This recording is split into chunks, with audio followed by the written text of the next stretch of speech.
السلام عليكم ورحمة الله وبركاته. دي يا جماعة الشقة اللي معانا في شارع جامع القويري، شارع وسط الخدمات،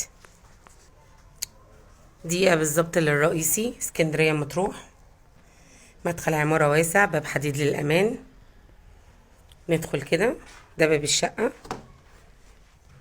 ده كله كده الريسبشن معانا، ريسبشن كبير يشيل قطعتين مرتاحين.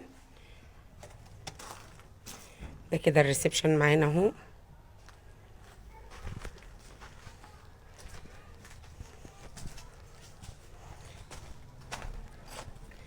من اول هنا دي كده عندنا المفروض بلكونه، ممكن تتقفل قلم وتلو وتخش جوه الريسبشن.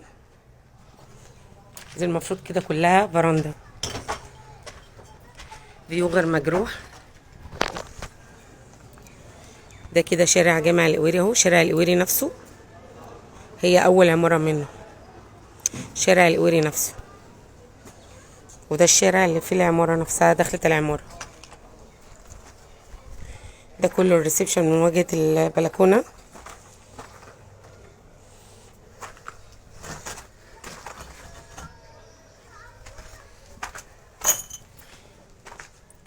عندنا دي كده غرفة أولى، مساحتها كويسة جدا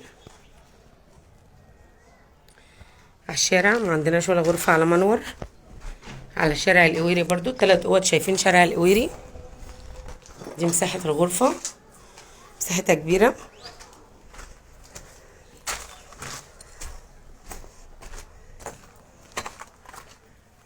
عندنا ده كده مساحة المطبخ، مساحته كبيرة.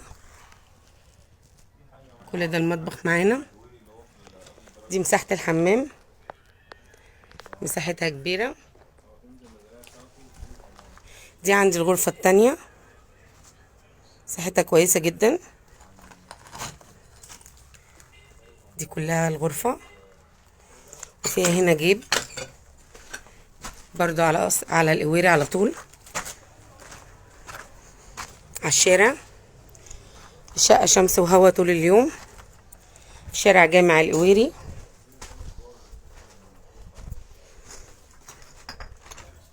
مدخل واسع.